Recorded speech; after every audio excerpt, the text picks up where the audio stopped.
जय श्री कृष्ण। तो कल के सत्संग में हमने परीक्षित जी के प्रश्न सुने थे। अब इन प्रश्नों का समाधान ढूंढते हुए वह दशम स्कंद के प्रारंभ में कहते हैं, कथितो वंश विस्तारो भवता सोम सूर्ययोः राज्ञां चोभयवंश्यानां चरितं परमाद्भुतम्। महाराज, आपने सूर्यवंश और सोमवंश का वर्णन नवम स्कंद में किया। ये दोनों चरित्र भक्त और भगवान के थे, वो भी परमाद्भुतम थे। परमाद्भुतम यानी परमेण भगवता अद्भुतम। भगवान उन वंशों में प्रकट हुए, उससे वो चरित्र भी अद्भुत हुए, अथवा परमया भक्तिया अद्भुतम। इस वंश में अलौकिक भक्ति जागृत होने से यह चरित्र अद्भुत हो गए।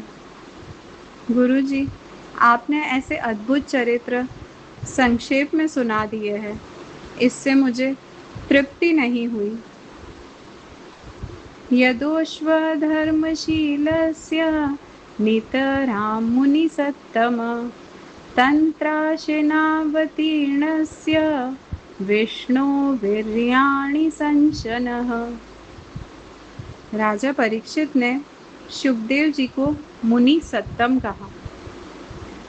पूरे भागवतम में श्री सुखदेव जी के लिए इतना सुंदर संबोधन इससे पहले कभी नहीं हुआ है। संबोधन में परीक्षित जी ने जैसे अपने अंतर के भाव कह दिए हो। श्री सुखदेव जी महाराज अद्भुत वस्तु को समझाने के अधिकारी हैं। मैं अधिकारी वक्ता के पास आया हूँ।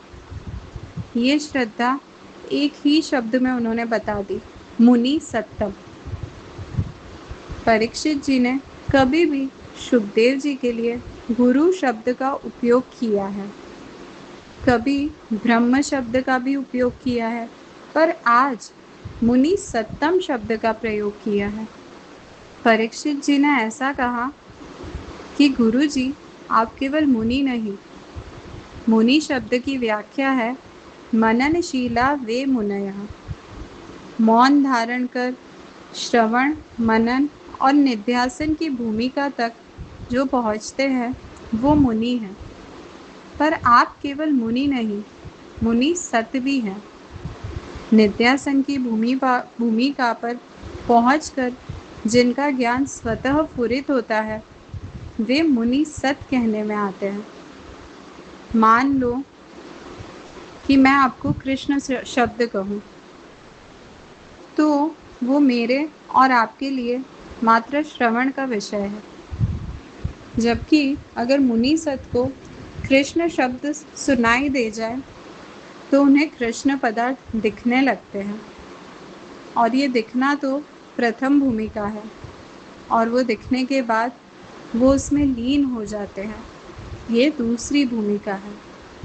परीक्षित जी कहना चाहते हैं, गुरु जी, आप मुनि नहीं, मुनि सत नहीं, मुनि सत्तम हो। कृष्ण पदार्थ के दर्शन कर उसमें लीन हो गए हो। श्रवण, मनन और निध्यासन की भूमिका पर पहुँच के निध्यासन द्वारा ज्ञान की उपलब्धि पाकर, ज्ञान की उपलब्धि के बाद उस स्वरूप में ओतप्रोत बनने वाले हो। अब इससे आगे की व्याख्या हम कल सुनेंगे। जय श्री कृष्ण।